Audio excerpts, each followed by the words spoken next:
Hello everyone, how are you all? I hope you all are doing well. और आज की हमारी 11th class के एनसीईआरटी की थर्ड क्लास है, जिसके अंदर हम पढ़ने जा रहे हैं कंप्यूटर मेमोरी के बारे में। इससे पहले वाली क्लास में हमने इवोल्यूशन ऑफ कंप्यूटर के बारे में पढ़ा था। ठीक है, आज हम पढ़ने जा रहे हैं कंप्यूटर मेमोरी के बारे में। तो मेमोरी क्या होता है? जब भी हम मेमोरी की बात करते हैं तो मेमोरी किससे रिलेटेड होती है? स्टोरेज से रिलेटेड। तो स्टोरेज की बात करते हैं किसके अंदर? मेमोरी में। अब हम बात करते हैं मेमोरी। मेमोरी किस लिए यूज की जाती है? हम वहाँ पर क्या करते हैं? डाटा को स्टोर करते हैं और उनके इंस्ट्रक्शंस को स्टोर करते हैं ताकि उनके ऊपर कोई प्रोसेसिंग परफॉर्म की जा सके। ठीक है, जब भी हम कोई भी मेमोरी के बारे में बात करते हैं तो हम बेसिकली बात करते हैं प्राइमरी मेमोरी और मेन मेमोरी के बारे में, जो कि कंप्यूटर सिस्टम के अंदर होती है।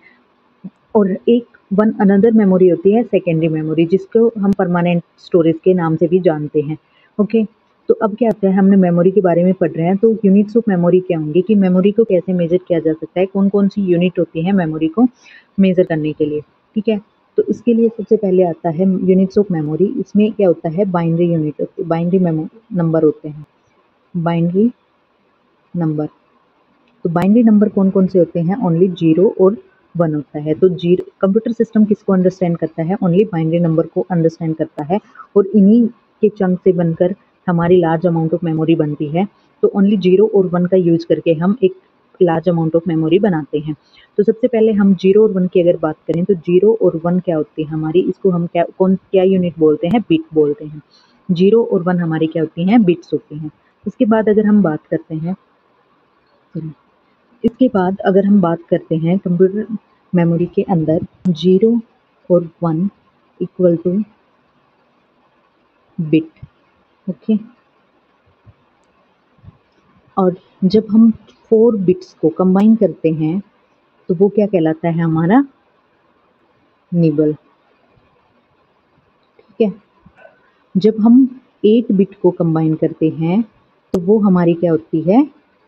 बाइट। ओके, और 1 बाइट इक्वल टू हम बोल सकते हैं 8 बिट। इसको अदर वे हम बोल सकते हैं 2 nibble equal to 1 byte. Okay, तो हमने क्या पढ़ा है कि मेमोरी यूनिट में जो स्मॉलेस्ट मेमोरी होती है, स्मॉलेस्ट मेमोरी को हम क्या बोलते हैं? जो हमारी स्मॉलेस्ट मेमोरी यूनिट होती है, मेमोरी यूनिट, वो क्या होगी? हमारी बिट होगी। ठीक है, अब हम बात करते हैं, चलो ठीक है, हमने बिट के बारे में पढ़ लिया, हमने निबल के बारे में पढ़ लिया, हमने बाइट के बारे में पढ़ लिया। अब हम उससे भी ज़्यादा हम किसके लिए, कौन कौन सी मेमोरी यूनिट्स का हम यूज कर रहे हैं जो large amount of memory create होती है जिससे, तो उसके बारे में हम पढ़ते हैं। तो सबसे पहले अगर हम बात करें, सबसे पहले आता है किलोबाइट। किलोबाइट किसके इक्वल होगा? 1024 बाइट के इक्वल। ओके, तो किलोबाइट किसके इक्वल हो गया? 1024 बाइट्स के इक्वल। अब नेक्स्ट आते हैं एमबी। मेगाबाइट किसके इक्वल होगा? 1024 केबी के इक्वल, किलोबाइट के इक्वल। नेक्स्ट हमारा आता है जीबी। जीबी क्या होता है? गीगाबाइट। गीगाबाइट किसके इक्वल होगा? 1024 एमबी के इक्वल होगा। तो जो लास्ट यूनिट होती है हमारी, उसको के साथ हम 1024 ऐड कर देंगे, उसी के इक्वल नेक्स्ट होगी। जैसे टेराबाइट की अगर हम बात करते हैं तो वो किसके इक्वल होगी? 1024 जीबी के इक्वल। ऐसे ही पेटाबाइट हो जाएगा, फिर एक्साबाइट हो जाएगा, जेटाबाइट हो जाएगा और योटाबाइट हो जाएगा। तो ये सीरीज आप याद कर लेना, क्योंकि कई बार एग्जाम्स में सीरीज पूछी जा सकती है। ओके, तो यही है main measurement unit of digital data को, मेमोरी को मेजर करने के लिए ये ही मेन यूनिट्स का यूज हो रहा है। आज के टाइम पर हम गीगाबाइट का यूज़ कर रहे हैं, टेराबाइट का भी यूज स्टार्ट हो गया है, लेकिन यहाँ तक अभी तक हम नहीं पहुँचे हैं। ये एक very large scale of memory होती है, तो जो अभी तक यूज़ नहीं हो रही, ओनली सुपर कंप्यूटर्स के अंदर यूज़ हो रही हैं। ठीक है, सुपर कंप्यूटर के अंदर यूज़ हो रही हैं। तो चलो ठीक है, सुपर कंप्यूटर की बात आ गई तो एक क्वेश्चन है कि अभी जो लेटेस्ट सुपर कंप्यूटर कौन सा है? आप कमेंट सेक्शन में बताना। अब आता है टाइप्स ऑफ मेमोरी कौन कौन सी होती है। मेमोरी की टाइप्स की अगर हम बात करें तो मेमोरी की टाइप्स कौन कौन सी होंगी? तो उससे पहले देखिए, हम देखते हैं कि ह्यूमन क्या होता है। ह्यूमन मेमोराइज करता है डिफरेंट थिंग्स को, अब उसके लाइफ टाइम में जो भी इंसिडेंट्स होते हैं उनको अपनी मेमोरी के अंदर सेव करके रखता है। उन्हीं के बेसिस पे वो डिसीजन लेता है इन फ्यूचर में डिसीजन लेता है। लेकिन ये ज़रूरी नहीं है कि उसको हर इंसिडेंट के बारे में कंप्लीट नॉलेज हो, उसको कंप्लीट रिमाइंड कर सकता है। उसके लिए वो क्या करता है? कुछ नोटबुक्स बनाता है, कुछ नोट्स बनाता है, कुछ डॉक्यूमेंट्स क्रिएट करता है। ऐसे ही हम कंप्यूटर के अंदर करते हैं, कंप्यूटर मेमोरी में भी ऐसे ही काम होता है। तो कंप्यूटर मेमोरी के मेनली 2 टाइप्स होते हैं, प्राइमरी मेमोरी होता है और सेकेंडरी मेमोरी होता है। सबसे पहले जब हम मेमोरी के बारे में बात करते हैं तो मेमोरी कितने टाइप्स में डिवाइड होती है? 2 टाइप्स में डिवाइड होती है। One is the primary memory, one is the secondary memory. Okay, अब हम प्राइमरी मेमोरी की जब बात करते हैं तो प्राइमरी मेमोरी फर्दर 2 टाइप्स में डिवाइड होती है। तो प्राइमरी मेमोरी क्या होता है? एक हो गया रैम, रैंडम एक्सेस मेमोरी हो गया।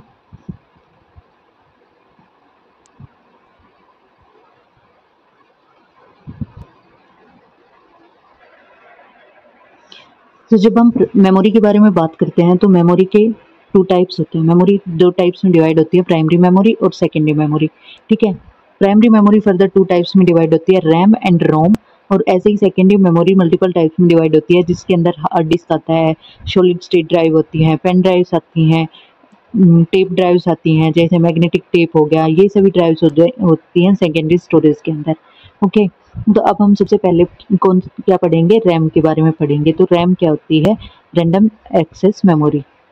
Random access memory.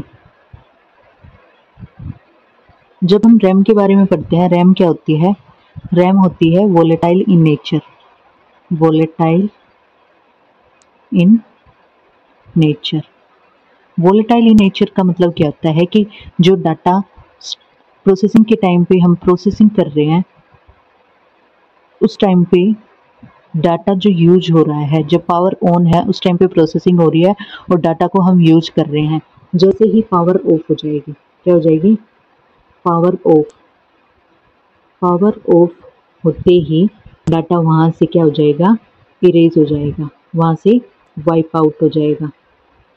ठीक है, वाइप आउट हो जाएगा, वहाँ से रिमूव हो जाएगा। ठीक है, तो सबसे पहले क्या आता है?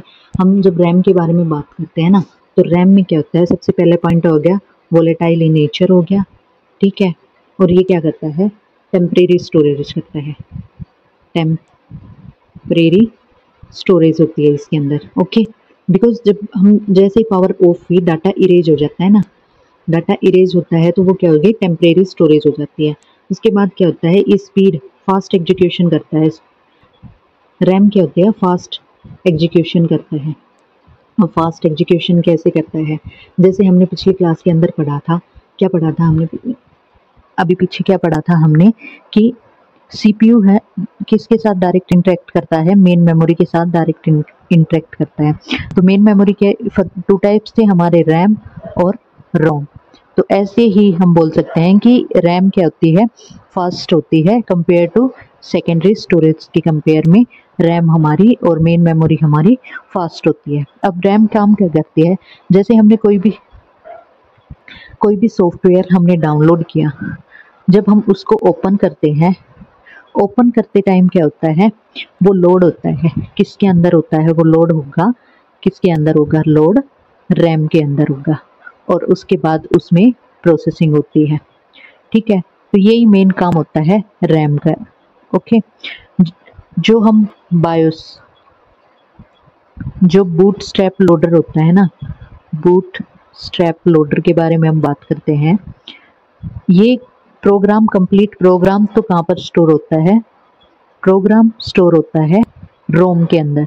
ठीक है, लेकिन जब हम कोई भी पीसी या हमारा मोबाइल फ़ोन ओपन करते ऑन करते हैं, करते टाइम ये जो बूट स्टेप लोडर है हमारी, जो सबसे पहले जो बेसिक स्टेप होता है, बूटिंग प्रोसेस होती है, वो कहाँ पे लोड होता है? ये प्रोग्राम हमारा लोड होता है आकर के रैम के अंदर, और उसके बाद हमारा कंप्यूटर सिस्टम या मोबाइल फ़ोन वर्किंग स्टार्ट करता है। ठीक है, तो ये था हमारा रैम के बारे में। अब थोड़ा सा हम पढ़ लेते हैं कि रैम के बारे में हमने क्या क्या पढ़ा है। तो रैम के क्या होता है? सबसे पहले तो प्राइमरी मेमोरी के बारे में हमने पढ़ा था, उसके अंदर 2 टाइप्स थे। ठीक है, तो अब बात करते हैं हम, रैम क्या है? वोलेटाइल इन नेचर होती है, और डाटा कब तक रहेगा वहाँ पर? As long as power is supply to the computer. जब तक कंप्यूटर सिस्टम के अंदर पावर सप्लाई हो रही है, डाटा रिटेन्स रहेगा, मतलब वहाँ पर रहेगा, वहाँ पर प्रेजेंट रहेगा। But as soon as a power supply is turned off, जैसे ही पावर सप्लाई ऑफ हो जाएगी, content of RAM is wiped out, वो वहाँ से इरेज हो जाएगा, वहाँ से रिमूव हो जाएगा। तो ये ही मेन काम है रैम के अंदर। ओके, अब इसकी थोड़ी सी वर्किंग देखते हैं कि यहाँ पर क्या गिवन है कि कैसे काम करता है। ओके, तो रैम किस लिए यूज की जाती है? एक तो टेम्परेरी स्टोरेज के लिए यूज की जाती है। और ये वर्किंग कैसे करती है? whenever the computer is started और a software application is launched, जैसे ही कंप्यूटर सिस्टम स्टार्ट होता है और सॉफ्टवेयर लॉन्च होता है, जो भी रिक्वायर्ड प्रोग्राम होता है वो कहाँ पर जाता है? Loaded into the RAM for the processing. RAM के अंदर जाता है किसके लिए? ताकि उस पर प्रोसेसिंग परफॉर्म हो सकते हैं। ठीक है, तो RAM is usually referred as the main memory भी बोलते हैं रैम को। ठीक है, रैम क्या है? फास्ट है, हमने पढ़ा था रैम फास्ट है compare to secondary storage devices. ठीक है, अब हम बात करते हैं रोम के बारे में। तो रोम क्या होता है? द अदर हैंड रोम है नॉन वोलेटाइल इन नेचर है। तो इनके डिफरेंस में भी हम देख सकते हैं कि रैम वोलेटाइल इन नेचर है और ROM non volatile in nature है। ठीक है, contents are not lost even when the power supply is turned off. Non volatile का मतलब क्या हो गया? जो भी कंटेंट इसके ऊपर रिटर्न है वो इरेज नहीं होगा, जब पावर सप्लाई ऑफ होगी तब भी वो परमानेंट वहाँ पर स्टोर रहेगा। ठीक है, it is used as small but faster permanent storage होती है। ये कम होती है, रोम क्या होती है? कम होती है साइज के अंदर, लेकिन ये फास्टर परमानेंट स्टोरेज है, फास्ट होती है। ठीक है, for the content which are rarely changed, हम किसके लिए इसको यूज़ करते हैं? जो कंटेंट हम बहुत कम यूज करने हैं, रेयरली यूज करने हैं। तो जो मैंने बूटस्ट्रैप लोडर के बारे में बात करा था उसी के बारे में यहाँ पर है।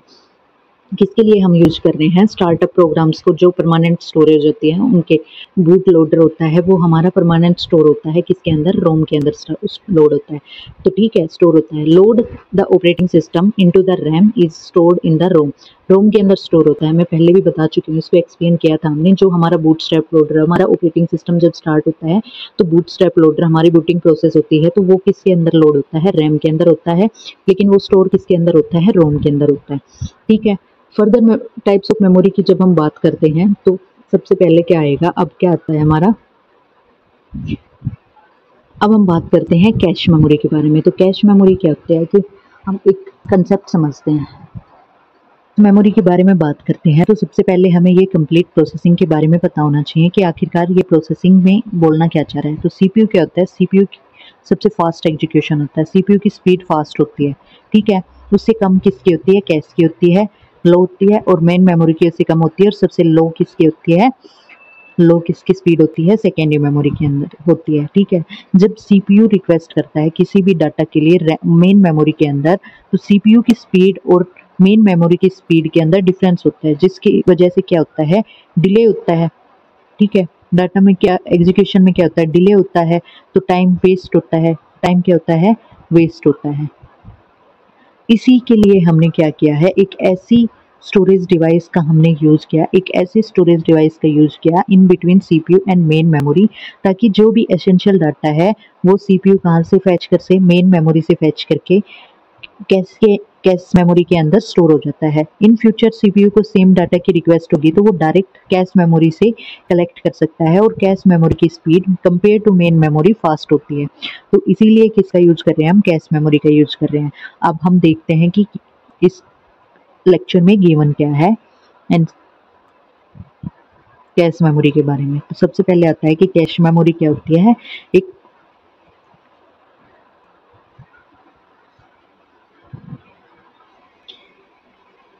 रैम क्या है? RAM faster than the secondary storage से ज़्यादा फास्ट होती है, but not as fast as the computer processor की जितनी फास्ट तो नहीं है। बिकॉज ऑफ रैम सीपीयू में हैव स्लो डाउन, तो इसकी वजह से क्या होता है? सीपीयू स्लो डाउन हो जाता है। ठीक है, to speed up the operations of the CPU, CPU के ऑपरेशंस को स्पीड अप करने के लिए very high speed memory is placed in between the CPU and primary memory. वही हमने देखा था कि सीपीयू और मेमोरी के बीच में हमने क्या डाल दिया? कैशे डाल दिया। तो ये क्या है? हाई स्पीड मेमोरी है। ठीक है, अब यहाँ पे क्या होगा? यहाँ पे क्या होगा? जब भी सीपीयू रिक्वेस्ट करेगा डाटा के लिए, CPU and the primary memory known as the cache, CPU and primary memory को हम क्या बोलते हैं? कैशे बोलते हैं। It store copies of data from the frequent access primary memory locations, जो प्राइमरी मेमोरी से हमने लोड किया है तो वो फ्रीक्वेंटली एक्सेस हो रहा है, वो वाला डाटा कैशे के अंदर स्टोर हो जाएगा, जिससे क्या हो जाएगा,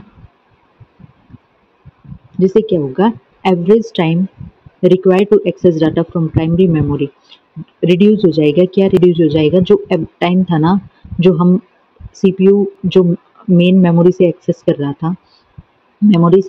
था, उस टाइम में, और अब जो कैसे को यूज़ करने के बाद उस टाइम के अंदर कम टाइम लगेगा। ठीक है, ये इस कैसे के मेन फंक्शन होता है। ठीक है, अब नेक्स्ट हमारी आती है सेकेंडरी मेमोरी। सेकेंडरी मेमोरी के बारे में बात करते हैं कि सेकेंडरी मेमोरी के अंदर होता क्या है आखिरकार। तो सेकेंडरी मेमोरी क्या होती है, देखो प्राइमरी मेमोरी क्या होती है, लिमिटेड स्टोरेज कैपेसिटी होती है उसके अंदर, और वो वोलेटाइल और नॉन वोलेटाइल दोनों हो सकती है। हमने पढ़ा था रैम में वोलेटाइल है और रोम नॉन वोलेटाइल है। ठीक है, इसके अंदर बहुत कम डाटा स्टोर किया जा सकता है। तो सेकेंडरी मेमोरी क्या होती है, secondary memory permanent data store करने के लिए यूज की जाती है। ठीक है, परमानेंटली डाटा कौन स्टोर करता है, सेकेंडरी मेमोरी स्टोर करता है। सेकेंडरी मेमोरी नॉन वोलेटाइल होती है नेचर। ठीक है, वो चेंज नहीं होती, एक बार जो डाटा स्टोर हो गया उसको चेंज करना मुश्किल है। जैसे देखो पावर ऑन हुई तो उसके ऊपर फंक्शंस हुए, तो जरूरी नहीं है कि पावर ऑफ होते ही वो इरेज हो जाएंगे, नहीं, नॉन वोलेटाइल है, वो चेंजेस नहीं होते, वो परमानेंट स्टोर होते हैं। ठीक है, अब प्राइमरी मेमोरी से सेकेंडरी मेमोरी क्या है, चीप है। ठीक है, जो कि सस्ती है, हम ये बोल सकते हैं चीप है मेन मेमोरी से। सेकेंडरी मेमोरी क्या है, प्राइमरी मेमोरी से या मेन मेमोरी से चीपर है। ठीक है, और जो सेकेंडरी मेमोरी होती है वो स्लो होती है compare to main memory. We can not access directly from the CPU. अब देखो सबसे मेन बात क्या आती है, जो हमने पहले पढ़ चुके हैं कि सीपीयू किसके के साथ इंटरेक्ट कर सकता है, कैशे के साथ इंटरेक्ट कर सकता है। ठीक है, और यहाँ पर सीपीयू डायरेक्ट मेन मेमोरी के साथ भी इंटरेक्ट कर सकता है, लेकिन सीपीयू डायरेक्ट सेकेंडरी डिवाइस से, सेकेंडरी स्टोरेज से डाटा पिकअप नहीं कर सकता, वो वहाँ से डाटा नहीं ले सकता। उसके लिए क्या होगा, सबसे पहले सेकेंडरी स्टोरेज से डाटा को मेन मेमोरी में आना होगा, और मेन मेमोरी में लाने के लिए हम डाटा को DMA, direct memory access technique का यूज करते हैं। तो डीएमए की फुल फॉर्म क्या हो जाएगी, डायरेक्ट मेमोरी एक्सेस। इस टेक्निक का यूज करके हम सेकेंडरी स्टोरेज से डाटा को मेन मेमोरी के अंदर लाते हैं, और फिर सीपीयू डायरेक्ट इंटरेक्ट कर सकता है मेन मेमोरी के अंदर। तो ऐसे ये कंप्लीट प्रोसेसिंग होती है। ठीक है, तो इसको अच्छे से समझ लेना।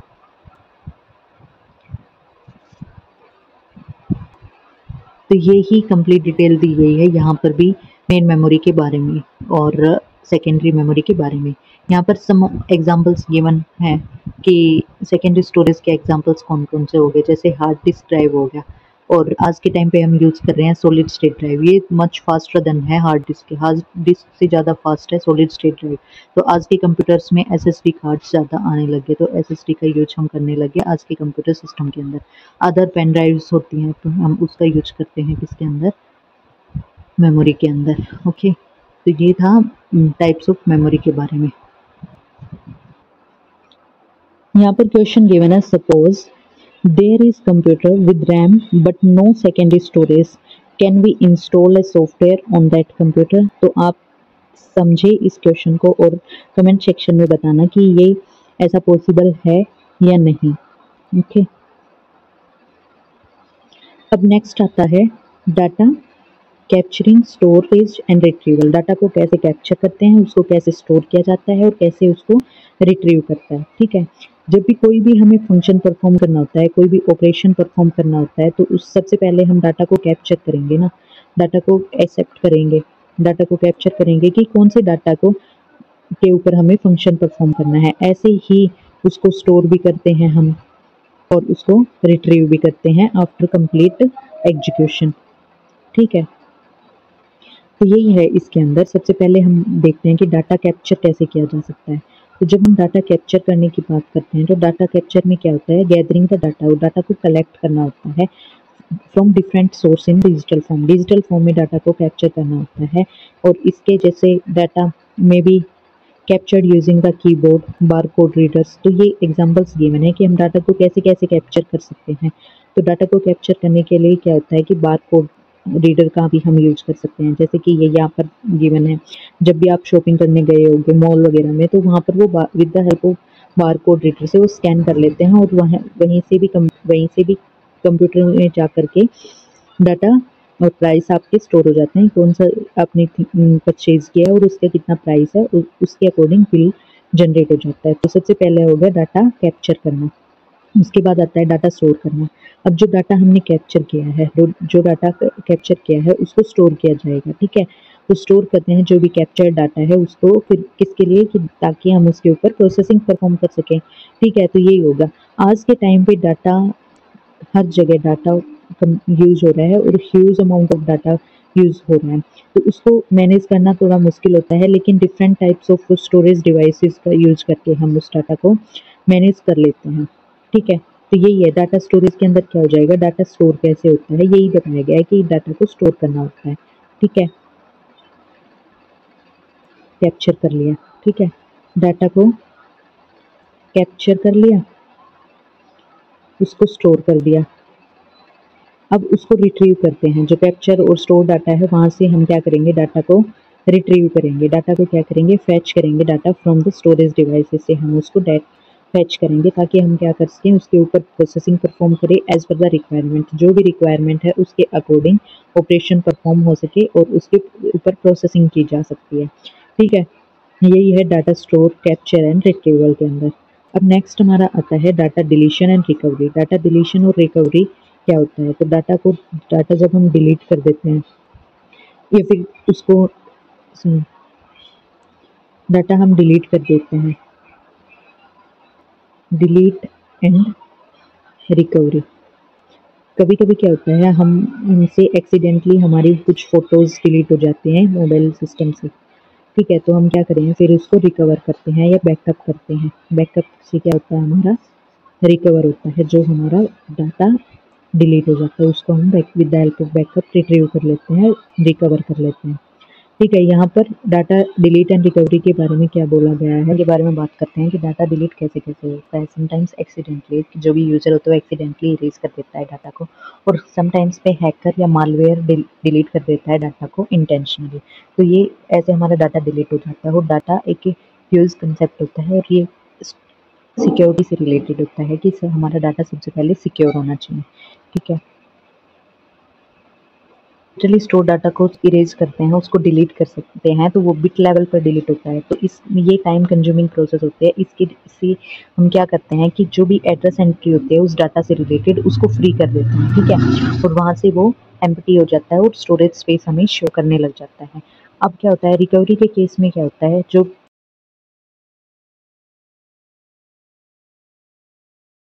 इसके बाद आता है in case of data deleted accidentally और करप्टेड। जब एक्सीडेंटली इरेज हो जाता है, करप्ट हो जाता है, तो उसको हम रिकवर करते हैं, डाटा को जो भी डिलीट होता है उसको रिकवर करते हैं, और रिकवर किसकी हेल्प से करते हैं, बैकअप की हेल्प से करते हैं, ठीक है।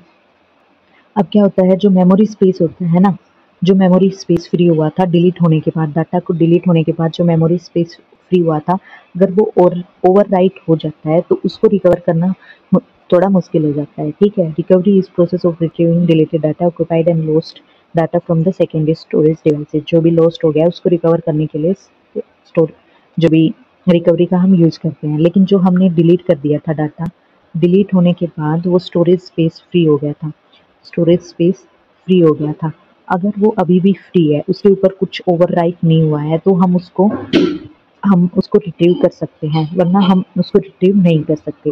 दो मेन कंसर्न होते हैं सिक्योरिटी से रिलेटेड जब हम डाटा को यूज करते हैं, ठीक है।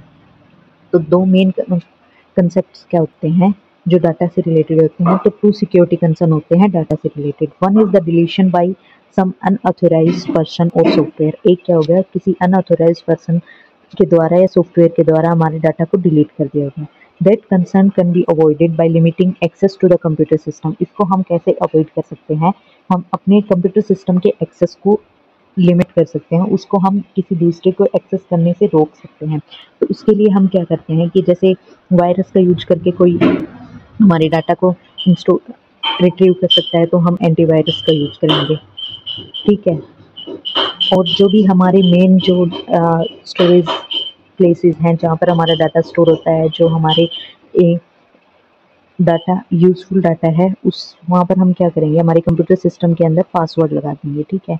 यूज़र अकाउंट के ऊपर हम पासवर्ड लगा देंगे तो उसको एक्सेस करना मुश्किल हो जाएगा। हम एन्क्रिप्शन डिक्रिप्शन पॉलिसीज़ का यूज़ कर सकते हैं, ठीक है। तो प्रोटेक्ट कर देंगे उस हम अपने डाटा को, अनवांटेड मॉडिफिकेशन से हम उसको प्रोटेक्ट कर सकते हैं जब हम इंक्रिप्शन डिक्रिप्शन का यूज़ करते हैं, इंक्रिप्टिंग फाइल्स का यूज़ करते हैं। तो अब इंक्रिप्शन क्या होता है, इंक्रिप्शन की जब हम बात करते हैं ना, तो इंक्रिप्शन क्या होगा, इंक्रिप्शन में क्या होगा, जैसे हमने हमारा जो भी डाटा है, जैसे हमने हेलो लिखा, हेलो हमने स्टोर कर दिया, अब इसको इंक्रिप्ट करके ऐसे कोई भी सिंबल्स का यूज कर सकता है या फिर डिफरेंट उसको एक अलग लैंग्वेज के अंदर क्रिएट कर देगा, जो आफ्टर डिक्रिप्शन ही जो हमारा कंप्यूटर सिस्टम है उसी के पास डिक्रिप्शन की होगी और वो ही उसको डिक्रिप्ट करके अगेन हेलो में कन्वर्ट कर सकता है। तो ये इंक्रिप्शन डिक्रिप्शन की प्रोसेस होती है। अब हम देखते हैं कि जो सेकंड हमारा कंसर्न था सिक्योरिटी से रिलेटेड, वो क्या है। सेकंड कंसर्न हमारा डाटा से रिलेटेड, वो unwanted recovery of data by unauthorized user and software. अब ये अनवांटेड रिकवरी क्या होती है, समटाइम्स हमारी कुछ चीज़ें, हमारे कार्ड्स और जो हमारी कार्ड्स हैं, जो मेमोरी कार्ड्स हैं, वो हमारी ख़राब हो जाती हैं, हमारी पेन ड्राइव ख़राब हो जाती है, उनको हम ऐसे ही कहीं पे भी फेंक देते हैं और वो किसी ऐसे व्यक्ति के हाथ लगी जो हैकर है, ठीक है, वो हमारे डाटा को रिकवर कर सकता है, वो हमारे डाटा को इंस्टॉल कर सकता है जो हमने डिलीट नहीं किया। हम यही सोचते हैं कि जो हमारी मेमोरी कार्ड ख़राब हो गए, पेन ड्राइव्स ख़राब हो गए, वो उसका डाटा अभी इरेज हो गया, लेकिन ऐसा होता नहीं है। अगर वो किसी हैकर के हाथ लग गए ना, तो वो उस डाटा को रिट्रीव कर सकता है। तो ये हमारा क्या हो गया, जो अनवांटेड रिकवरी होगी। तो ये दो मेन कंसर्न थे सिक्योरिटी से रिलेटेड, डाटा सिक्योरिटी से रिलेटेड दो मेन कंसर्न थे। तो आज की क्लास में इतना ही, और अगर क्लास पसंद आई हो तो thank you so much. Class पसंद आई तो please like share and subscribe करें। Thank you.